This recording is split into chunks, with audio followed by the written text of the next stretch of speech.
evening, ladies and gentlemen. Come on, evening. You know, it's really, really hard being group scout leader at this place. They do wind me up. It's worse than that. Oh, much worse than that. That's better, yeah. It's really hard sometimes. Take an example. Last year, we were on a camp up in Derbyshire. We were on this lovely farmer's field. It was smashing. The only problem was, hang on a minute, see, I can never get away from anything. I've got a phone call. All the time. You what? Paddy set the mess tent on fire again? Oh, chuck some buckets of water over it. No, over Paddy. Chuck some buckets of water over Paddy. Right, okay, don't worry about the mess tent. We borrowed that one off for Paddy. It's okay. Right, so as I was saying, we're on this campsite in Edale, it was, Derbyshire. Nice farmer's field, big hill up to it. Bit of whining about the hill. Well, they've been working pretty hard, all the lads and the girls and what have you. So, you know, I'm a generous guy at times. And I said, tell you what, you can all have a day out. There's a fun fair down in the village there, and you can have a day out. But, I said, you can walk. Because, you don't want to get in soft, do you? Just because it was 4 miles, right, down into the village. You know, they're scouts, they're supposed to be able to hide. So, we sent them down. Well, Paddy wouldn't go. She said, Paddy, see, he's only got really short legs. So when he's not burning down mess tents and that, he doesn't go very far. So Paddy and myself stopped on camp. And I said to him, though, before they went, you know, I'm a fair man, but I'm strict. I said, you're back on camp for 8 o'clock. And now they know 8 o'clock means 8 o'clock, not 1 minute past 8. You've got to have discipline, you know, with this lot, because they'd run all over you otherwise. And I was sitting on camp, having a couple of cups of coffee. I look at me watch and it's a couple of minutes to 8. And nobody yet is back on camp. And I'm thinking, this is odd. You know, and I'm starting to look around for all the jobs that can be done, you know.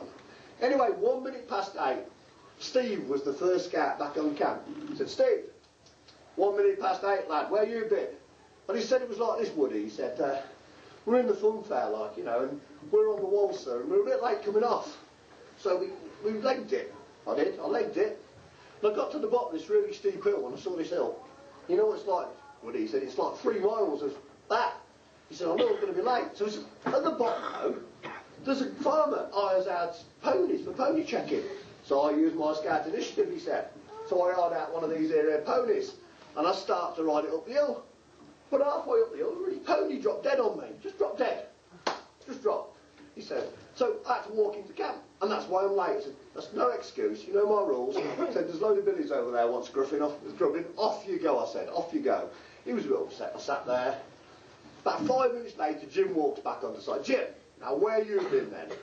You know, you're late, you know the rules. He goes, like this. He says, we're in the fun fair. He says, I was on the Dodgems.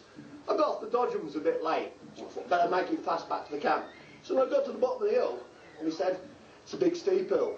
I said, do you know what, there's a farmer, he says, he hires out ponies for pony checking. I said, yeah. He said, so what I did was I hired one of these ponies. He said, but he got halfway up the hill, this pony. He said he went dead under me. He said, so I had to leave the pony. He said, I know what you're like, if I come back late, I'm in trouble.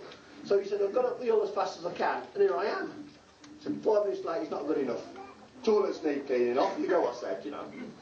Sitting there a bit longer now, I'm getting a bit annoyed, you know how you do, because like, 10 past 8, Ryan walked back onto camp. Ryan, where you been? He said, well, we're in the fun fair, he says. We're on the ghost train. So he likes ghost trains, I'm scared, you know. So I said, yeah. He said, and we come off, he said, and then we had to walk up that big hill, didn't I? He said, well, it was a part of the farmer. He said, sold ponies. Well, I had ponies out for pony checking. I thought, ha ha, I had a pony. He said, but trouble is, I got halfway up the hill, the pony dropped dead on me. He said, I had to walk the rest of the way in, didn't I? That is no excuse. No excuse. Said a grease pick won't stick it, off you go. Well, I'm sitting there, and then about half a dozen have walked back on camp. I said, right, I know where you lot have been. I've heard the excuses. I said, you were in the fun fair, weren't you? Yes, Dave. I said, you all left late, didn't you, on rides? Yes, Dave. And you got to the bottom of the hill, didn't you? Yes, Dave. And you saw the people that hired out the ponies? Yes, Dave. And you hired ponies, didn't you? No, Dave. What did you do then? He said, we walked up the hill. So I said, so why are you late? He said, well, you couldn't get past all the dead ponies on the hill. That's the way they treat me.